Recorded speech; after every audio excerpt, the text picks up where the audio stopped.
Hello and welcome back to Stop the Press. We haven't been here for a long time and I'm really pleased to be back. I'm here with Bill Martin, who is 35 years in the... Old. Definitely not. 35 years in the journalism business, in local and national papers and all of that type of stuff. And I'm here... Hello, Bill. Hello, Rob. There you go. And I'm here with Nick Copson, who is news adjacent as opposed to a news agent, apparently. He used to work in marketing and stuff like that for 20 years in the business. And we have a special guest. Hello, Nick.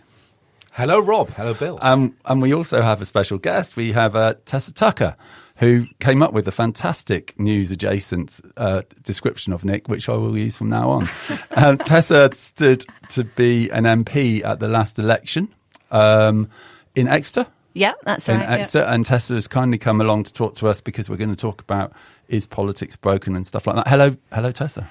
Hello, so exciting to be here. Thank you very much for inviting me on. It's really good of you to come along, and it gives us a bit of credibility. And we've got a female on air, which is unbelievable. Yeah. It's no longer a boys' club. Yeah, it's no longer three old blokes being grumpy, which is great. I'm very happy to represent all women. That's great. Thank you. Fantastic. I'm not sure all of them want to be represented by me. I'm very pleased to be here. Thank you. So, Tessa, let's find out something about you first to start off with. You stood Exeter wards up in the last election. That would be 2024. Yeah. Yeah. And you stood for? I stood for the Conservative Party. Okay. And what? Oh, sharp intake of breath. Yeah, I know. I know. I have. Last of a dying breed. They still around? Right, we'll get on to that. And so what made you decide, you know what I want to do? I want to subject myself to a massive amount of vitriol and abuse. I'm going to become an MP. Yeah, okay. So, well, the first thing I'd say is actually my experience wasn't completely like that. And I also feel like sometimes it does get portrayed like that. And that's quite off-putting, I think, for lots of people, particularly women who want to have a career in politics. I'm not saying it's easy. And of course it's not, particularly with all the sort of social media pressures and all the rest of it that we know about now. But it's also really enjoyable. And I think you need to like it and love it and enjoy it. Otherwise, why are you doing it? And so there are moments, and it also sort of presents you as an individual with some incredible opportunities to learn and grow and understand the world much better. And so, yeah, I think that we need to, as a country, kind of reframe that a bit, because otherwise we just won't get lots of new people coming into politics if everyone just thinks it's just going to be awful and everyone hates you. That said, I did get called rather a lot of unpleasant names. But I mean, equally, if you go into politics, you need to have a reasonable thick skin. So you have to be able to let that wash off you a bit. But the reason I went into politics is because I think primarily for me, I have lived in Devon for quite a long time now. And I've been part of the Devon business community, I suppose you could put it, for about 20 years. And I always felt that actually there needs to be more championing of Devon, and that perhaps we talk a bit too much about sort of whether we should put cream on scones first and whatever. I still haven't quite worked out which way around it's meant to be. But I just find that a bit sort of dull, and I think that we should be talking much more about how we get much more investment into the county and build more houses and do all sorts of exciting things that are actually going to grow the economy down here, rather than just get fixated on those sort of pastiche versions of the county. So that for me, that's what sort of started it, I suppose, because I just really care about Devon. I used to live on Dartmoor, so I care about the moor, and protecting it. And so all those sorts of reasons, there's a sort of public service dimension to it, I suppose. And it's one of those things, I don't think for anyone there's necessarily a light bulb moment where suddenly you wake up the next morning and think, oh, I'm going to start trying to become a politician today. I think it's something that just sort of gradually builds momentum. And it does also take a really long time. I think whether you're standing for the Conservative or the Labour Party, I don't know about the new insurgent parties, but certainly the sort of traditionally, it can take sort of 10 years from when you first decide it's something you want to do to actually becoming an MP. And that's, if you get elected at the end of that, there's no kind of surefire and, guarantee that you're going to end up being a member of Parliament. So, it's a marathon, not a sprint. I suppose. As opposed to 10 minutes if you want to represent the Greens or Reform at the moment. Yeah. Or it certainly seems like it. Or if you're called Andy Burnham. Or if you yes, exactly, indeed. Yeah. So why the Tories? Why the Conservative Party? Well, or is that something we should leave at the door? No, let's ask. No. That's the other thing that really frustrates me, because I think for a long time lots of people felt they couldn't say they were a Conservative Party member, or I don't know quite how that ended up happening. Really, it makes me feel quite sort of sad in many ways, but well, I suppose I believe in a small state. I suppose I believe in making sure that we get out of the way of business so that they can contribute effectively towards our economy. I believe in the rule of law. I believe in conserving our environment and all those sorts of things, hence conservative. And so, I mean, those. I suppose overall, I would describe myself as fiscally conservative, socially liberal. I'm very proud of the fact that David Cameron brought in the legislation that meant gay people could get married. And I think that's something we should be really proud of. So, and those sorts of things often get forgotten about the Conservative Party. That's why I found myself kind of going down that road. I'm not a natural Conservative, and my family are a bunch of complete socialists. My mother was totally horrified when I told her that I was going to stand for the Conservative Party. Excommunicated. Virtually. But actually, for me, that was also a really good thing, because it meant that I could test my debating skills at home in the privacy of my own home. And I find it really interesting to have those discussions with people about who have different views. I don't think we should exist within an echo chamber where we just surround ourselves with people who have exactly the same thoughts as us. So, yeah. It's good, isn't it? And having those discussions is so important. Do you think, as someone who aspires to be an MP, that those discussions are being lost in the social media melee that is basically just, this is my opinion and everyone else is wrong? I don't know that characterises it exactly.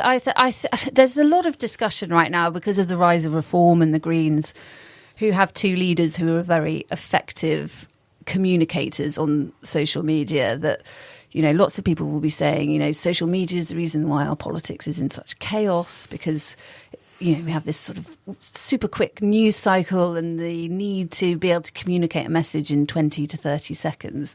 But frankly, I think it's not an excuse for the other players on the pitch in our political system to just use that as an excuse. We have to step up and be as good, if not better, than those people, because the world's changed and it's where we are. We can't put the genie back in the box.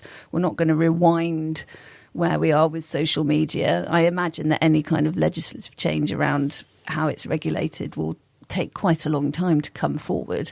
So we need to make sure that we're all, able to respond to that and communicate with people through that medium.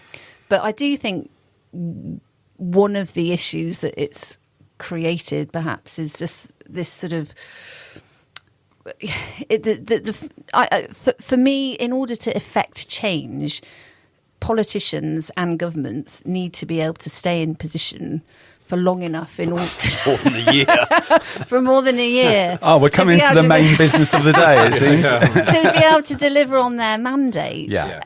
And so, the fact that they're having to, I don't want to use the word fight against, but have to manage the sort of reactive state that we live in now is tricky for any party to be able to govern in that environment. I think that's really what my point was, that it's a very reactive environment, that the moment something happens, everyone throws their arms up and says, what's the government going to do about it? And it becomes more and more difficult to govern because people just expect you to react to that one moment and do whatever it takes to stop whatever it might happen. Cost of living crisis, give us some money. Yeah, that exactly. sort of thing. And because I think we've had a kind of, well, particularly for Labour, who were elected on this very kind of shallow. Well, they didn't have a policy, basically. Well, no, in terms of their majority. So, so lots of their MPs have got very, very skinny majorities. So every time there's any criticism, they all get very skittish and think, oh God, well we can't support this because what about our own position? What about my own position? Where's it going to leave me at the next election?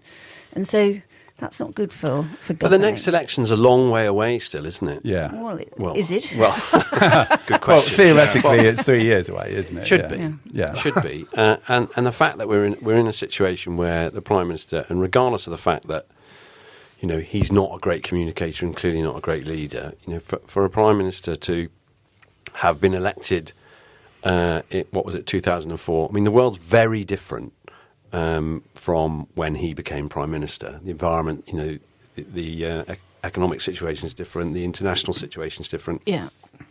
But I actually feel sorry for the poor bloke because he can't say, well, look, I know we said we were going to do that, but we can't now because this has happened, or Donald Trump's a lunatic, or whatever it is. So we're going to have to change, and we're going to have to do this. You say he can't say that. Why can't he say that? Well, because, as Tessa said, suddenly, all his MPs go, oh. Yeah. But also, I think that's also the point about them changing leader, is that the fundamentals aren't going to change. We're still in an extremely challenging geopolitical environment. Massive amount of debt. Yeah, exactly. And also what's going on with all the leadership chaos is only adding to that because the cost of government debt's rising. I think the IMF, even this morning, have put out a warning to the leadership candidates to say, You've got to cut the welfare state. And you need to maintain fiscal responsibility. So the fact that Burnham said 6 months ago we can't be in hock to the markets. That is scary. That's concerning. So whether he will, I think it's Liz Truss territory, that, isn't it? Yeah. Yes. That's the bottom line, isn't it? That's basically what Liz Truss came in, and she lasted 43 days. They're in a sort of backed into a corner, really, because if he's, for various reasons, if he pursues a different mandate to what they were elected on, then frankly the British public have a right to say this isn't why we elected you. We want another general. If you're going to pursue a radically different path, then that we need to have an opportunity to vote for or against it. Labour's mistake was to say they wouldn't put up income tax or national insurance in the first place in their prospectus and stuff. They should have just said, "Look, we don't know what we're going to have to do. It might have to be that we put that up." They'd have still got in. Everyone hated the Tories by then, didn't they? They should have said even less, shouldn't they? They should have said even less. Yeah, exactly. They should have said we're not the Tories. That's it. That's all they really needed to do. Well, that's sort of what they wasn't did it? say, and frankly, that's why they're in the position that they're in, because they didn't have a plan for government. Because their manifesto was very skinny on detail, and that's what. Sorry, but this is the consequence of that, as far as I'm concerned. Yeah. Coming back to the Tories, you a fan of Kemi? Yeah, I think she's. I actually think she's really impressed, and I think the more people that you talk to, the more you hear now. Oh, actually, I really like her. I really like what she's got to say. I think consistently, her personal brand is outperforming the Tory brand, I agree and with so that. the next part of the puzzle for my party is to look at how that catches up with her. She's outperforming Farage at the moment, isn't she? Yeah, in exactly. terms of approval rating. Yes, but I think what the challenge is at the moment is no one's really listening, and so there's some interesting policy announcements around scrapping stamp duty and that sort of thing, which I think would appeal to a lot of people, but I doubt many people have even really picked up on that.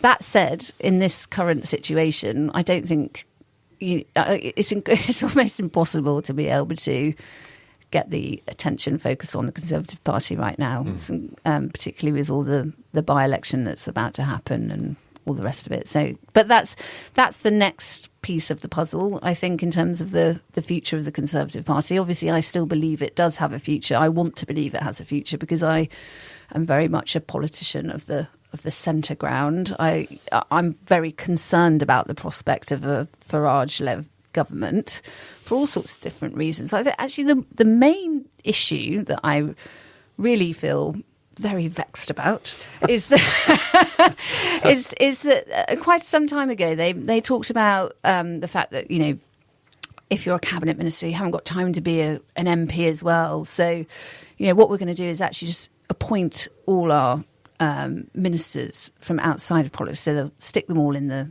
House of Lords, and then they can all be Secretary of State for this, that, and the other. Because their sort of big idea is that they need to get more business people into politics, and that will fix it, just like it has done in America. And what concerns me about that is, of course, because these people won't be held, won't be MPs, they won't be held accountable in the House of Commons over the dispatch box, and I just think it's a really sort of slippery slope for our democracy. I think that they should be put in those positions of having to defend policy in front of their peers, and the fact that, you know, Reform are going to have a little work around that is really concerning to me. And those are the sorts of really small details about Reform that frankly no one really cares about in the wider British public, because they just want to burn the house down because they're so sick of the sort of established parties. But, you know, there's a lot that I think we should feel very worried about. Do you think that maybe part of that was that they just had so little experience in the party that they felt we can't possibly put these bozos into these offices of state? We're going to have to find someone who actually knows what they're doing. And now they're beginning to recruit sort of Tories who were in the last government, that maybe that might not be the case anymore. No, I think it's preemptive. Do you think? I think Do you think he really wants when, to do it? When he appoints his friends into his cabinet, he can say, "Well, I told you. I did say I was going to do it." Yeah, it's a Trump playbook. Trump trick. Isn't it is Yeah, a Trump yeah. playbook. Yeah. Yeah. So, right, okay. So that was. I mean, that's 15 minutes setting up the episode. Saying hello. Yeah. Hello, Tessa. So I didn't really talk much about myself in all that, did I? But yeah, we sort of went think straight into you the gave us a bit of political- knowledge about Okay. your political stance on things anyway, so that's cool. It's interesting, so though, do do we you- think it will get back to normal? Do we think politics will go back to being a two-party thing, or are we now in this position where there's 5 or 6 parties, 7 actually in total if you include Wales and Scotland, and it will, and we're going to end up with lots of what's it called, hung parliament. hung parliaments? Yeah. I don't think it will go back to the way it was. I don't necessarily think that we're going to end up in a long-term position where we have sort of 5 or 6 parties, depending on where you are in the country, vying for position. But I think we could end up with a different two-party Like France system. has gone down the road. Well, just, I mean, I suppose there's a reality where you end up with Reform and the Greens as becoming the government and the opposition parties. Because I think our electoral system just won't cope with having this sort of long, unless there's electoral reform. It's just, you're always going to end up ultimately with 2 parties, I think, even though the next election will be 2 quite slightly larger parties. Yeah, exactly. But there's some interesting research that came out a couple of weeks ago, which I thought was fascinating about, I think in 2019, Labour and Conservatives had shared about 75% of the overall votes in the general election, and now they're predicting that will be about 35%. So it just goes to show in what short space of time how fractured everything's become. But I do think is that just us? Well, I say us, but the population just saying we've had enough of this. Yeah, absolutely. And why are they saying we've had enough of this? Personally, I think it goes back to the 2008 crash. And I think that was absolutely the start of everything shifting in this country. I think Tony Blair was the beneficiary of, John Major handed him a pretty good economy, actually, in 1997, which meant they had a great sort of springboard to deliver all sorts of public services and lots of spending on things that people obviously liked. We also had a peace dividend because we weren't sort of caught up in the Cold War. So that sort of 1997 period up to 2008 was, a good one in inverted commas. We then had the 2008 crash, and I think that then just had an ongoing ripple effect on our politics ever since, whether it's then Brexit or, and then the consequent rise of Reform. Because COVID. And COVID, yeah. COVID, yeah. So Ukraine war and yeah, exactly. We've had a series of shocks ever since then. But I remember being at a Conservative Party dinner a few years ago and talking to someone senior in the Conservative Party headquarters about the levelling up agenda, which actually had an amazing amount of cut through for a government policy. Lots of people talked about it in a way that you don't kind of normally expect just people to discuss government policy, because generally people aren't that engaged with it. But I remember saying at that point, if we don't get that right and deliver that for those communities, particularly in the Red Wall, a lot of talk about the Red Wall, but frankly across the country, then that's going to be really problematic, because those communities have been let down time and time again.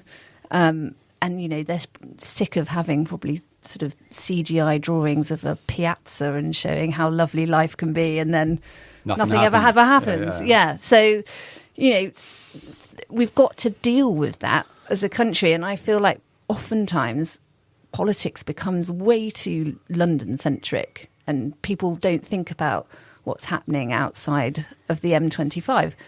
Even actually in, I will criticise a Conservative policy, actually. There was a sort of, before the general election, sort of rolled out this Pharmacy First programme, which is actually in and of itself a really good scheme, but it depended on pharmacies getting a lot of footfall through their chemists in order to take advantage of more government funding. But of course, if you're a rural chemist in Morton Hampstead or a tiny village somewhere, you just don't get that number of people coming through the door, and so therefore you don't get the same amount of funding, and it doesn't, you still can't make the sums add up. So it's like, for me, it just sort of was an example of, you know, it doesn't think through the sort of variations that we have across the country. So we've had confused leadership. Do you think the expenses scandal has resonated for a long time afterwards as well? Yeah, definitely. I think it's that definitely that again corruption started the idea that all politicians are on the make. You know, they're all up to no good, and you know, for me, it's deeply saddening, because there are, you know, I know plenty of politicians on all sides, even the Labour Party,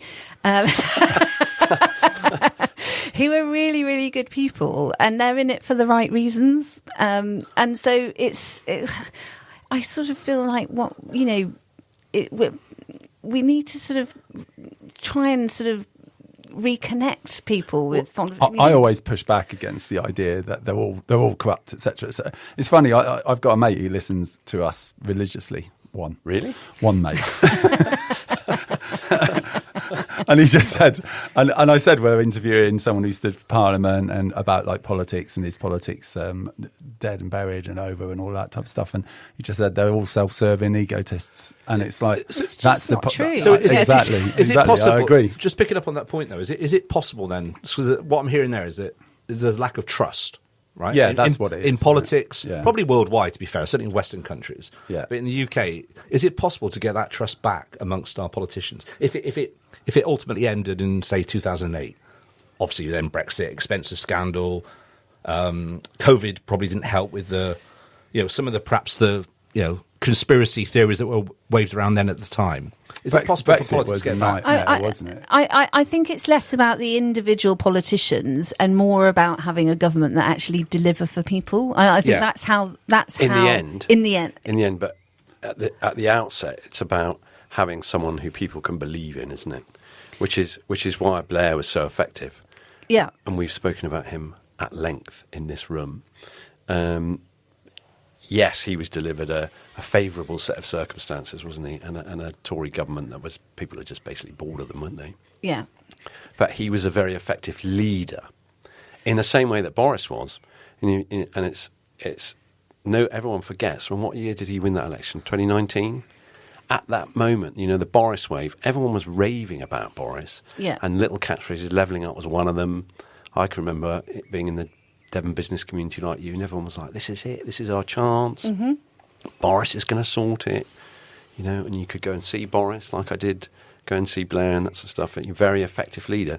Unfortunately, you know, circumstances in his own but you make a good point, though. Starmer, you know, you reference leader there, Blair, Johnson, you know, others as well.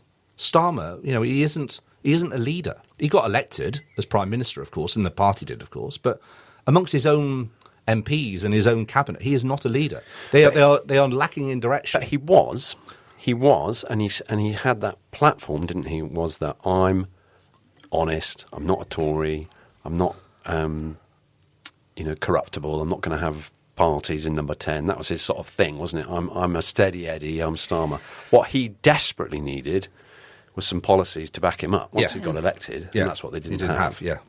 Still don't have, amazingly. Yeah. What's interesting about Starmer is that he did very much portray that image of being also the sort of nice guy, dependable. Yeah. And actually, it's pretty clear that he is very steely, and he will throw people under the bus. Yeah. I think people think, there's a bit of a mismatch in terms of his public persona and what he's actually like, and it feels to me as though he massively alienates people and can't even really lead people within his own direct team.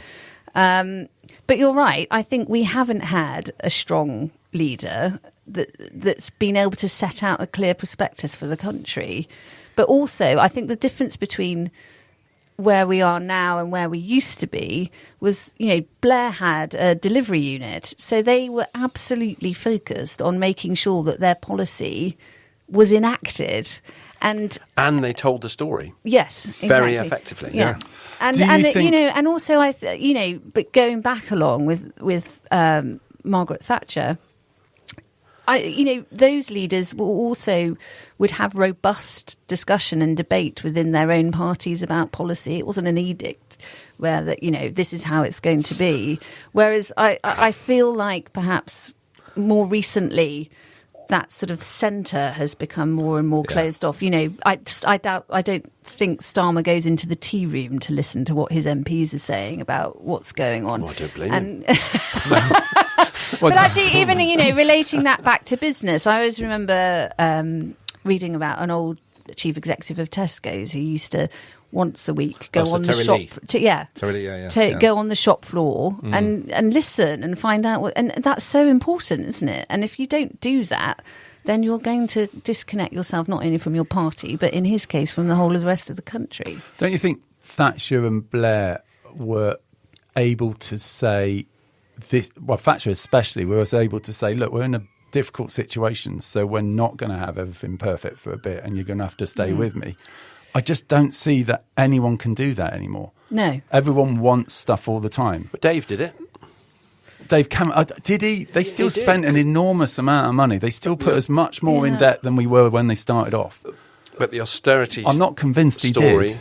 Yeah, but it wasn't really austerity, was it? We just borrowed a bit less money. That's not the same as austerity, I'm not sure is people it? in public services would necessarily relate to that statement. I work in the college, and I do understand wasn't it? Because Yeah. of what happened after the 2008 crash, and that was one of the consequences, is that we, as a country, needed to go through a period of austerity. I think you're absolutely right. The whole way of getting the country out of the hole that we're in economically depends on people having less from the state, frankly, and in particular welfare. And no one at this point seems to feel like the electorate is ready to hear that. But I suppose the other side of that coin is the electorate are really asked off with the inequality of wealth amongst the top people. And they just say, well, why should we have less if those people are sponging off more and more and more? Because you need to generate economic activity in across the country. But then those people don't pay their taxes properly. But that's a total misrepresentation of taxation. So, for example, I'm good at a devil's advocate, aren't I? So actually, our top earners do pay their fair share in tax. And what happens if you continue to tax that top 1% more and more and more? Frankly, they just become less economically active. Agreed. So if you're J.K. Rowling, let's take her as an example, and you're offered 12 grand to do a speech, and then or whatever, and you, yes, right, Bill, and suddenly the tax take on her goes up to 70%.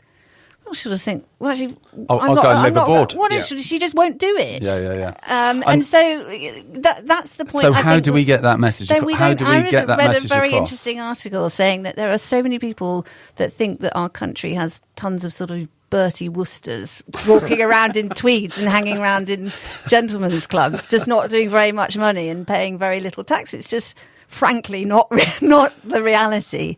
I do think that our taxation system needs a complete overhaul and simplifying, and also that we need to have a long-term tax strategy where business and private individuals can plan for the future. Whereas at the moment, every time we've had a Labour budget for the weeks preceding that, there's complete panic and no one knows what to do and no one knows what's coming. And it's not good for the country. It's not good for our economy to have that much instability. Agreed. Yeah. I got to bang the table. Agreed. Yeah. No, I do understand, I'm playing devil's advocate, but I do understand that an enormous amount of the tax is generated from a small amount of the population. Yeah. But I do still think that people at the bottom who haven't got much have got a right to point at water bosses who are polluting our rivers and our seas and are taking massive bonuses, and they've got a right to point at the royal family and say, well, you've got all of that stuff and you're still charging us for the land that we put hospitals on. And I still think they've got a right to do that. I think those people are wealthy enough and they should do their bit, and they should do a bit more. But I think the point is, quite a lot of those people, one could argue, already do their bit, but not enough. Yeah. I would argue. Well, then that's where the debate is, isn't it? When is enough? Yeah. I think if Prince William is charging people to use his space for a hospital, then he's not doing enough. Yeah, but these are all. This is a sort of. You might also argue that Prince William probably employs 40,000 people in. I've got no idea, but great. Yeah. Do you know what I mean? Give us a free hospital land as well. Yeah. You've got enough. Yeah, but the world doesn't work like that, whereby it's too simplistic to think that he's been giving it all for free, hasn't he? Having his ancestors having stolen it off us in the first place. Yeah, but so should we be just pursuing a class warfare agenda where if you become a successful person, I think that's then my frankly point. The government's going to come along and take it all off you, because then. When did you become a Corbynite? Yeah.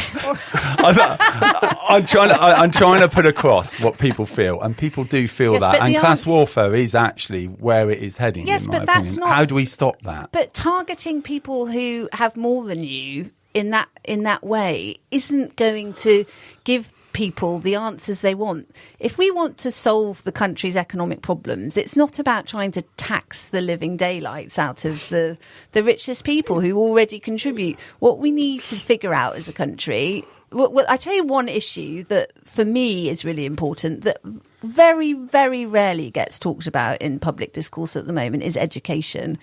And that's one way, as far as I'm concerned, that we start turning a corner as a country. And often and particularly in more deprived areas, is that we need to make sure that we give people the best possible start in life. We need to make sure our schools look good and don't have broken windows, and everyone has the equipment that they need to be able to deal with the AI revolution that's about to come. Where's the government policy on what's going to happen to all the people's jobs that are going to be taken by AI? Where's the policy on how we're going to train people or re-skill people so that they can work in a different sector where if AI has taken over their job? That's what we should be talking about, not just, oh, well, I don't like them because they're rich and therefore, and I haven't got anything. That's not constructive. I think my point is, how do we get those people who feel like that to buy into an agenda that says, right, okay, we need to all pull together to get the country back to where we want it to be without and to stop feeling like, well, actually, why should I when all of those people seem to be take. But I would point at stuff like the post office scandal, and I would point at stuff like the rivers and the water scandal. But I would definitely point at that and say that those people have got a point. Yeah, but also I think that if you look back over the last couple of decades, more people are going to sixth form now.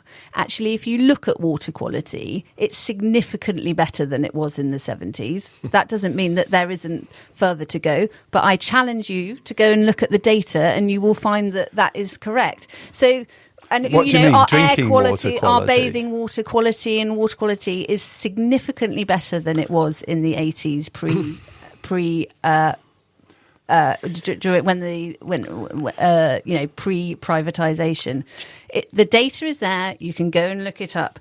There Just is also, as a warning, Rob, you have entered one of her areas of expertise. also, air quality has massively improved since the 70s and 80s. So we need to look at things over a longer term than just is this a what happened communication yesterday. problem, then? Yes. So I heard on the radio this morning, or was it last week, about that there's been social media campaigns going on that are originated from Sri Lanka that portray Great Britain as a land of people running out of money on their pensions and in destitute conditions. And it's kind of a narrative that's almost designed to, I don't know what's designed to do, frankly, but designed to portray Britain as a broken state. When actually, I agree with you, Tessa. I think Britain and probably the world actually is probably better than it's ever been. It's just perhaps our politics that is so, arguably broken at the moment. But as a country, as an economy, as an establishment, I think probably we're better than ever. I'm not sure I'd say we were better than ever, but I think that that there is an overall sort of positive trajectory into, as I say, if you look over different factors, education, finances, money, exactly, quality of life. But I think Morgan McSweeney had it right for the Labour Party, where he understood that you need to fix things like potholes. It's people's immediate experiences. Communication, then. But it needs. This is sort of what I'm going back to when we're talking about levelling up. It's more than communication. It's delivery as well, and that's how you sort out the current predicament that we're in, is people seeing stuff happening. Potholes really pisses people off, and it feels like nothing ever gets done about it. Actually, stuff does get done about it. It's like HS2. Yeah. No, yes. It feels like a complete car crash. Yeah. And tens and hundreds of thousands of pounds spent on bats and all the rest of it. I mean, it's bonkers. And won't work until 2044 or something like that. It's just... Yeah. But I think so we're just going to give up. Feels like we've just given up. Yeah. Well, Shit show, stop it. But actually quite, we need to also address as a country how we fund things like social care. And to your point, is the electorate ready to actually hear what it's going to take? Look what happened to Theresa May when she talked about that was a really good idea. And actually, she got, hauled out. Well, she lost her job basically. Yes, exactly. Yeah. Well, she certainly had a disastrous election campaign as a consequence of it. But actually, that's one area we really do need to fix. These knotty problems need sorting out because they suck such a lot of money away from things like being able to fix potholes. And council tax is spent practically entirely on social care, correct. Isn't it? Yes. And so when reform come along and just say, well, we're going to fix all your social care, they can't, because so much of the council tax money is the statutory obligation. There's very little left for doing all the rest of it. So all of that needs unpicking. But don't get me wrong, I don't think Britain is broken and all of that type of stuff. I think the messaging that's needed to get across to the population that we're all going to have to work together to get ourselves in a better position is so difficult to deliver when they see things like Dirty Business on Channel 4 and the Post Office Scandal programme on ITV, etc., etc. I think it's so difficult to get them to buy into stuff when they see corruption at the highest level with people who are getting paid tons and tons and tons of cash, loads more than they could ever dream of. And of course, the irony is that they're all rowing in behind someone like Farage, who himself has taken £5 million gift. Yes. It's massively ironic. But Although that apparently said, he was pretty skint before that, from what understand. I've got out my tiny violin. You know, I was listening to the Times State of It podcast the other day, and they were saying that actually he wasn't a well-off person until he kind of started doing a bit of politics, and even now he's not all that well off, I don't think. Yeah. Well, boo-hoo. It's a bit of a misconception that he's this multimillionaire with tons and tons. He's not as well off as people think, is what they were saying. Yes, but he's very much an establishment figure. I mean, he's been in politics for 30 years. He went to Dulwich College. He's not he's a rank outsider. Exactly. But the point is, we've already discussed what it needs. It needs effective leadership is what the country needs. Yeah. And he is an effective leader. And he is an effective leader. And also, he doesn't patronise people. No. And I think that is also, he's very good at communicating with everybody, no matter what their background, whether you're sort of pink trouser wearing, colonel. Bertie Wooster. Bertie Wooster. There's loads of them. Or, a plumber or frankly, any white collar worker at the moment, given they love him, honestly. The people I play golf with, they love him. His beer and fags thing is... Yeah. He's authentic. It does the job, doesn't it? Is effective. Yeah. But going back to Rob, your original question right at the top of this pod was about can we ever get back to normal? And I'm listening to Tessa thinking, let's pose back, go, what is normal? Because frankly, if Farage gets into power ever, he's from the Donald Trump school of politics, I believe. He's not the David Cameron, Tony Blair, Margaret Thatcher school of diplomacy and politics. And I wonder is there a normal that we ever go back to? Well, and what is that? I don't. I think that too many people feel that globalized approach to politics that Blair was an advocate of and consequently got sort of baked into our politics is exactly what people feel alienated by at this point. So I'm not sure you can ever go back to that, especially as the world being as it is now, where everyone seems to be turning inwards. So I don't think we can go back to that, but I think people do want to feel like there's a seriousness about our politics. Yeah. And at the moment, it doesn't feel like that's there. So I would like to think that we can get back to that, where people get into politics, going back to the sort of original point, they get into politics because they want to serve their country. They want to make things better, not because, there's some... not because they're trying to sort of break things up and burn the house down, which is sort of what it feels like at the moment. It feels I hate all of like that. politics. The politics of politics feels quite slightly divorced from what's going on in the rest of the country and the world at the minute. We seem to be hanging on. Will Burnham do this? What's Angela Rayner going to do? It's a soap opera, isn't it? West Streeting says, I know. and it's a bit like it's appalling. boring. And it's boring. It's boring, but it's also appalling. It's not good enough for the people of this country. We deserve better than that. The Tories have to take their own responsibility as well. We had 4 of those prime ministers within the space of no time at all as well, didn't we? Yeah, absolutely. I don't think there's anyone within the Conservative Party at the moment that wouldn't acknowledge that. Yeah. And also feels like it's a very regrettable period because of what the damage it's done to the brand, if you like. This is what I was talking about earlier. And I think no one within the Conservative Party would, relishes where we ended up electorally. It was not a good period. But we need to move on from that. We need to look forward. And that's why I think, it's all very well looking at Blair, Thatcher, looking backwards, but actually the world, Long time that's ago. 30 years ago, Yeah. right? The world has changed exponentially and will continue to do so at an incredibly fast pace now with all the impact of AI. We need a modern leader who can set out an agenda that fits that, and that's not going to be something you can copy and paste from Blair, Thatcher or anyone else. And maybe a less sensationalist media that doesn't react to everything that goes on. And you can't change that. It's sort of what I was trying to Can say we not earlier. change that? You can't, you have to deal with the hand, you're given. That's the way the media operate. So you need to find a way to work with that and not let it sink you. And a strong politician can do that. And even Polanski is managing to achieve that. I don't know how long that will last. I mean, he's even more dangerous than Farage. But that was Trump's genius. I'd rather have Farage than Polanski for definite. One part of maybe discuss. But one part of Trump's genius, wasn't it, was to realise that what the Washington Post and the New York Times were saying wasn't what a lot of America was thinking. Yeah. So he tuned very quickly into the Rust Belt, or whichever bits.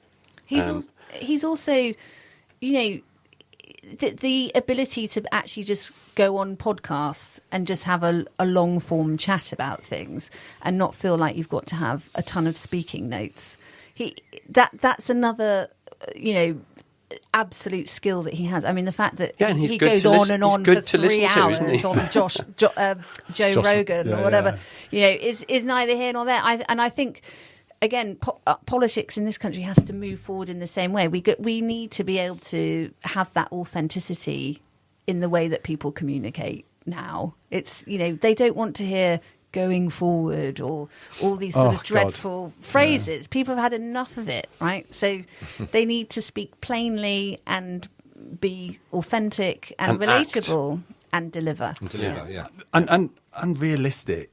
They've got to stop saying we can do this, and this when they can't. When there's no money. The first thing they should all say is there's no money, and this is what we're going to have to do as a result of it. Well, it's also, given the geopolitics, what do we want to prioritise right now as a country? As far as I'm concerned, it should be defence. It should be energy. Education, you said it earlier. And education, yeah. So those would be my priorities: economic stability and delivering growth. The things that will give us prosperity and keep us safe. Yeah, but we have to get real about defence. The world is a dangerous place. The company that I work for day to day had I was looking at their web stats. Suddenly there was a huge jump, and 2,500 visitors came from Russia in one day. You sort of think, that's very weird. And that's happening all the time, and we came into this country. No, sorry, visiting website, sort of corporate espionage and all the rest of it. Sorry, I wasn't being very clear. But the point being, there is a live threat. Yeah. Okay, NATO is not as strong as it once was. We need to pull our finger out and fund defence properly. Agreed. We also need to pull our finger out and deal with our energy security, because frankly Ed Miliband is cocking it right up. And actually everything that goes wrong with this country you can tack back to Ed Miliband. I thought it was 2008. He's even the one that secured Keir Starmer a safe seat in Holborn. So yeah, you could say he's responsible for where we are. Quite a lot to put on poor old Ed, isn't it? Red Ed, yeah. Well, okay, so what's next for you? Are you going to stand again? Yes, I think so. I mean, the Conservative Party, like the Labour Party, have an approved list of candidates. We do things properly and vet all the candidates very thoroughly. It's a very rigorous process. Something the Green Party could learn from. Yeah, exactly. So I'm going through that process at the moment. Hopefully I'll I thought you'd been through it. No, I'm in the middle of it at the moment. Oh. And then, joy. Should I make the grade, then I'll see when they start seats becoming available. So, what does vetting involve? Do you sit down with someone who asks you loads of really personal questions and stuff? Well, not deeply personal, no, because there's a sort of general DBS. Is there anything we should know about? Yeah, so you go through a sort of security and DBS style checking, but you do, as far as the Conservative Party is concerned, you apply, you're vetted, and then you do a lengthy interview, you do practice or sort of casework exercises. Then you do a sort of role play hustings to test your ability to stand up for your values or deal with sort of combative environments, I suppose. So I get the feeling you'd be really good at that, Tessa. Oh, well, thank you very much. Makes you wonder, though, doesn't it? how we've ended up with some of the people we've got. Yeah, Yeah. it does make you wonder. So it's quite a rigorous process, which I think it should be. It's right that it should be difficult. Yeah. And then, so then you are then become eligible to apply for various seats. But of course, there's no such thing as a safe seat. So the normal course of events where you would stand in a, notionally unwinnable seat and then next time round be able to apply for seats that you're more likely to win is not available. So you're going to have to be a fighter, if you want to succeed in politics at the moment. What's the way back for the Tories? Well, I think we talked about it earlier. I think we're on the right path with Kemi. I think she's a great leader. I think the next step is building our brand and getting being able to connect policy with the electorate, because I don't feel like it's cutting through at the moment. But frankly, there's so much happening. There's just not the bandwidth nationally, is there? Do you think the Tories have got an eye on the next election or the one after that? Well, I think you always have to play to win. I don't think you would ever enter a general election campaign and think, oh well, let's just try and do our best. You want to, you need to inspire and motivate all your candidates to fight as hard as they possibly can. I'm sure there will be lots of data and analysis on where we fight the hardest, if you like, or where we think we've got the best chance of winning. Wales? Or Scotland? But, so I don't know. I mean, politics is moving so rapidly.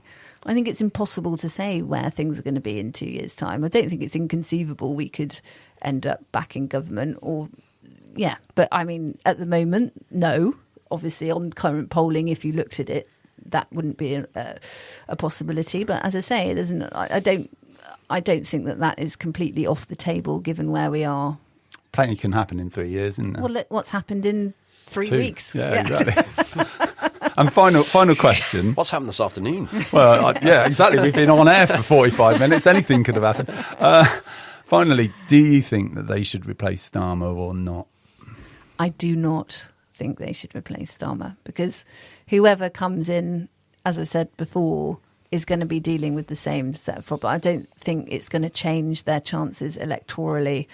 It's quite interesting over the weekend. I think the Burnham camp is sort of framing the by-election as, if he beats reform there, then, he's going to be able to... And Starmer's got to go, sort of thing. Well, no, if he's the sort of the guy who's going to be able to beat them nationally in a general election.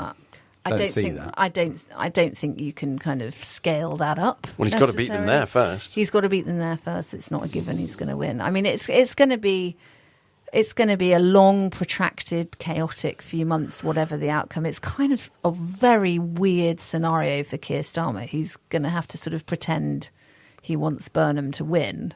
Yeah. Well, he said today he would, wouldn't he? Yeah, but I mean, equally, if he doesn't, even if Burnham doesn't win, I think Starmer is still in a pretty dire position, and then there'll just be a sort of awful, chaotic sort of, well, who else is it going to be? I think Streeting's waiting for that, isn't he? If Burnham doesn't win, then Streeting moves at that point, doesn't he? Well, yeah, but I mean, the idea that he's now reopened the sort of Brexit debate is completely like, what? Just what the country needs. Yeah, exactly. Not like we didn't have like 6 years of absolute horror already. This is it. I mean, I just feel like we need to look forward. We just have too much looking back. We need to look forward. We need someone with vision, leadership. For me, obviously, I believe that's Kemi Badenoch. But we need strength and unity and the politics of hope and optimism, not division. That's how I feel about it anyway. I love it. Kemi Badenoch now, Tessa in the future.